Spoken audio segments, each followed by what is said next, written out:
Fora de portas, a tensão entre a Rússia e a Ucrânia está cada vez mais grave. Os dois países estão em ações militares que já causaram pelo menos 50 mortos entre soldados ucranianos e civis. Os militares russos continuam a avançar para as regiões declaradas independentes por Vladimir Putin. As sirenes de viaturas de emergência tocaram em Kiev, capital da Ucrânia, devido a ataques e explosões em algumas cidades. Esta quinta-feira, a imprensa internacional relatava pelo menos 50 mortos e mais de uma dezena de feridos em resultado da invasão russa à Ucrânia. A cidade portuária de Mariupol, no leste da Ucrânia, foi o alvo de bombardeamentos. Trata-se de uma cidade com 500 mil de habitantes e a maior situada junto à fronteira com as repúblicas separatistas pró-russas de Donetsk e Lugansk. Mais perto da fronteira, na cidade de Kramatorsk, que serve de quartel-general do exército ucraniano, houve pelo menos 4 explosões. Em consequência dos ataques, a Ucrânia anunciou o encerramento do seu espaço aéreo para proteger os viajantes. Aliás, horas depois, o observador informava que os russos já controlavam o aeroporto de Kiev. O presidente da Rússia, Vladimir Putin, justificou a operação militar como resposta a ameaças de genocídio no leste da Ucrânia. Decidi conduzir uma operação especial. O objetivo é proteger as pessoas que têm sido intimidadas e sujeitas a genocídio pelo regime de Kiev durante 8 anos. Por isso, lutaremos pela desmilitarização e desnacionalização da Ucrânia e levaremos à justiça aqueles que cometeram múltiplos crimes sangrentos contra civis, incluindo cidadãos russos. Por sua vez, o presidente da Ucrânia considerou que o seu país está do lado certo da história e a Rússia do lado errado. Volodymyr Zelensky fez ainda um pedido especial aos empregadores do país, no sentido de que devem cuidar dos seus trabalhadores e ajudar a fornecer recursos. A Rússia atacou nosso Estado da mesma maneira que a Alemanha nazi o fez na Segunda Guerra Mundial. A partir de hoje, os nossos países estão em lados opostos da história mundial. O que ouvimos não são apenas explosões de mísseis, combates e o estrondo de aeronaves. Este é o som de uma nova cortina de ferro que caiu e está a separar a Rússia do mundo civilizado. Afirmou Zelensky, ordenando que as suas tropas inflijam o maior número de baixas ao agressor. Putin disse que para a normalização das relações entre a Rússia e a Ucrânia, Kiev deve, primeiro, reconhecer que a Crimeia é parte da Rússia. Segundo, a Ucrânia deve desistir da ideia de querer fazer parte da NATO.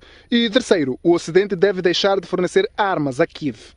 Reagindo à ofensiva militar russa na Ucrânia, a comunidade internacional afirmou que fará tudo o que for preciso para proteger e defender a Ucrânia e os interesses dos aliados. A NATO disse que vai mobilizar mais meios terrestres, aéreos e marítimos para o leste da Ucrânia, mas não planeia entrar no país e, segundo o secretário-geral, os aliados da organização reúnem-se virtualmente esta sexta-feira. Para o presidente dos Estados Unidos da América, Joe Biden, Putin escolheu uma guerra premeditada que vai resultar em perdas catastróficas de vidas humanas. Biden prometeu consequências do seu país e aliados contra a Rússia. O secretário-geral das Nações Unidas, António Guterres, pediu, em nome da humanidade, para que Putin pare com a operação militar. President Putin, in the name of humanity, bring your troops back to Russia. In the name of humanity, do not allow to start in Europe what could be the worst war since the beginning of the century. Já a França diz que a Rússia agiu com desprezo aos esforços diplomáticos que visam impedir a invasão à Ucrânia. Charles Michel, presidente do Conselho Europeu, disse que o uso da força para mudar as fronteiras não se justifica no século XXI e convocou uma sessão especial em Bruxelas para discutir o que se vive em Kiev. O primeiro-ministro britânico Boris Johnson disse que o Reino Unido não vai olhar para o lado. Johnson classificou a agressão como desenfreada e imprudente. A mesma é um ataque não apenas à Ucrânia, mas também à democracia e à liberdade em todo o mundo. O embaixador da Rússia em Moçambique diz que os ataques do seu país à Ucrânia visam alargar o perímetro de segurança face ao avanço da NATO, que nos últimos anos instalou militares e unidades militares nos antigos países soviéticos, uma clara ameaça ao regime de Moscovo. Não temos nada contra o povo da Ucrânia, não é uma guerra contra a Ucrânia. O diplomata russo que nos recebeu no seu gabinete de trabalho diz que o ataque é resultado da expansão da NATO pelas antigas repúblicas soviéticas, o que coloca em risco Moscovo. Depois da Segunda Guerra Mundial, eles nos garantiram que a NATO, como um bloco militar pacífico, que visa só a segurança dos seus membros, não vai aproximar-se às fronteiras da Rússia. Nos enganaram a cara, dizendo uma coisa, mas através de 5 ondas de ampliação, pouco a pouco, nestes anos, os países onde passa a minha chegou até a fronteira. E arrancaram as conversas de aceitar a Ucrânia como membro da NATO. Bom, NATO não é a União Europeia. A União Europeia é uma organização de coordenação econômica, socioeconômica, certos assuntos políticos, fins pacíficos. Mas a NATO é um bloco militar. E os russos dizem ter motivos de sobra para ter receios do avanço da NATO para as suas fronteiras. Umas décadas mostraram que não é um bloco que propaga a paz. Nós recordamos o ataque da NATO contra a Iugoslávia, desmembramento da Iugoslávia, sem decisões da ONU, só por decisão da NATO. Nós todos recordamos o ataque contra a Líbia, o ataque contra o Iraque, contra a Síria. Tudo isto foi feito pelas tropas, pelos membros da NATO, com pretextos falsos em cada vez destes. Todo devido a precisamente a esta parte de ataques infrutíferos da NATO, foi criada Estado Islâmico.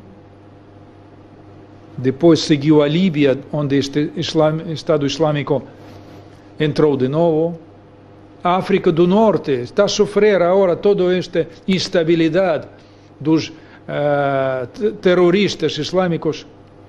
É a razão destes ataques da NATO, consequências mais prolongadas. Por isso a NATO não é uma organização pacífica. O grande receio de Kremlin é que, com a NATO nas fronteiras, perde capacidade de reação em caso de um ataque. Esses mísseis que antes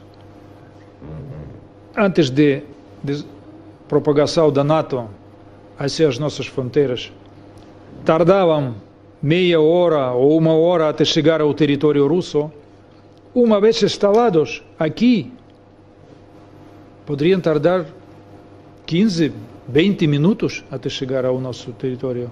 E uma vez Rússia dentro da NATO, desde aqui, chega a Moscou em 5 minutos. Já tecnicamente impossível fazer qualquer reação. Por isso, a Ucrânia e outros países da antiga União Soviética, para nós, é uma linha vermelha. Não pode se cruzar, porque isto é a nossa segurança. Nós não podemos aceitar isto. Não prestavam a nossa atenção às nossas propostas. A segurança ou existe para todos ou não existe. O diplomata russo reitera a ameaça de Vladimir Putin. Quaisquer tentativas, desde fora, de intrometer-se naquilo que nós intentamos de reorganizar neste território, nos acontecimentos, vão ter uma resposta relâmpaga da nossa parte. A Rússia tem forças suficientes para contrarrestar qualquer ação, tanto militar como em formas de sanções ou qualquer medidas hostis contra o nosso país. Qualquer conversas sobre sanções, danos, na Rússia isto não passa. Nós não temos medo quando temos a consciência que aquilo que nós fizemos tem razão e nós fizemos correto. Através de imagens, mostrou supostos ataques que vêm sendo perpetrados pelo governo ucraniano contra civis nas províncias separatistas de Lugansk e Donetsk nos últimos 8 anos, ante o silêncio do Ocidente. E agora o seu país decidiu agir em auxílio aos separatistas.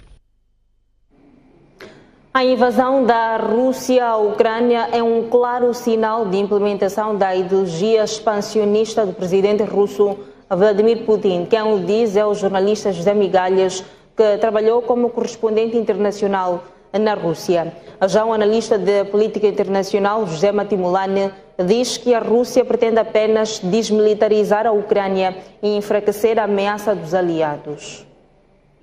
A invasão do território de um país vizinho independente, que vai contra todas as leis e princípios do direito internacional. Claro que ele tenta justificar com missão de paz e defesa dos russófonos contra o genocídio iniciado pelos ucranianos, mas tudo isto não passa de, digamos, justificações esfarrapadas para esconder o expansionismo tão desejado por Vladimir Putin. E o que nós estamos a assistir é a um episódio, talvez um dos mais trágicos depois da Segunda Guerra Mundial, e que pode ter consequências planetárias. Daí que esta ação de Putin é uma ação muito perigosa e com consequências que ainda agora é impossível avaliar, e essas consequências de a invasão da Ucrânia. Temos que perceber que estamos numa situação, num tempo em que se vive entre proxy wars, guerras híbridas, em que nem é necessário que a Ucrânia entre na NATO para que ela se torne uma ameaça real à Rússia. É só uma questão de colocar lá infraestrutura bélica e colocar na Ucrânia armamento sofisticado que é suficiente para tal. É por isso que, neste exato momento, não é, o bombardeamento da Ucrânia está a acontecer em todo o território, mas em objetos, quer dizer, em bases militares, aeródromos, em paióis e por aí fora. Quer dizer, a ideia é desmilitarizar a Ucrânia, não é ocupar a Ucrânia. É claro que temos a questão das repúblicas que foram reconhecidas, cuja independência foi reconhecida pela Rússia, que é Donetsk e Donbass. Portanto, está a acontecer uma operação no terreno, mas é levada a cabo pelos homens de Donetsk e Donbass. A Rússia dá o apoio aéreo e algum apoio, digamos, técnico-militar, não é? Se quisermos. Mas quem está a fazer o trabalho no terreno são os ucranianos ou os de Donetsk.